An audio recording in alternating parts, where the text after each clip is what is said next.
Should you serve a shit sandwich or should you not serve a shit sandwich? Try saying that 10 times fast. What is it? It's a way of giving critical feedback that managers seem to like a lot. It's where you first say something positive and acknowledging, and then you sandwich in the criticism that you have, and you end with something positive. Is it a good idea? Is there a better way? Let's check it out.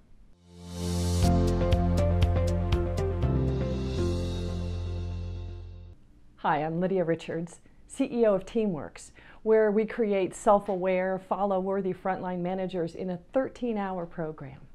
Today we're talking about giving critical feedback. Specifically, how well does that shit sandwich really work?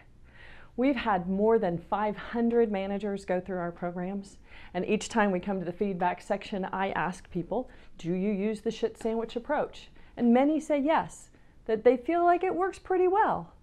They go in, say something positive, get the person relaxed a little bit, then they share their criticism, and then end with something positive so that maybe if the person got triggered with the feedback, they can calm back down. Generally, people say they like to give feedback that way. And then I ask them, is this how you like to receive feedback? And I watch them just kind of like, no, it's not. And I ask why. And oftentimes people say, because it feels insincere. It feels like, just cut to the chase and give me the critical feedback. I'm a big kid, I can take it. So it can feel manipulative, even if the manager is genuine in the acknowledgement, the bread at the top and the bottom. Even if the manager is really truthful about it, it doesn't feel that way. Oftentimes it actually calls into question whether or not the compliments were sincere. I had one poor fellow that every time his manager wanted to give him critical feedback, he'd invite him into the office, sit him down and say, so how's your family? And then give him critical feedback. And you know, I imagine the manager was really trying to make this critical feedback okay, but what it did was it undermined the trust that that individual had in their manager. And it made the guy wonder, like, do you care at all about my family? You know, if the manager had asked the week before, how's your family? How was your weekend? How's your son's soccer going? That could have felt a lot different, and it actually would have made the critical feedback much easier to accept if those two events weren't in the same conversation. One of the main drawbacks of the shit sandwich is that it feels insincere even when it's not.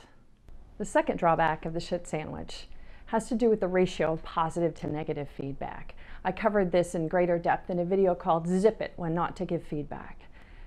Research shows that it takes 5 bits of positive feedback for every 1 bit of negative feedback just to feel neutral and fair. So as you can see, the shit sandwich doesn't come close. If you do positive, negative, positive, it's actually likely to feel overwhelmingly negative and probably quite unfair. There is a better way to deliver critical feedback than the shit sandwich, and that is to get in the habit of acknowledging and appreciating your employees or your family members. Over time, get in the habit of recognizing when things are going well, when they're doing good work, when you appreciate them. Let them know that. That way, when there's a bit of critical feedback you want to offer, it's just no big deal. They'll be able to hear it because they know that you value them and their contribution.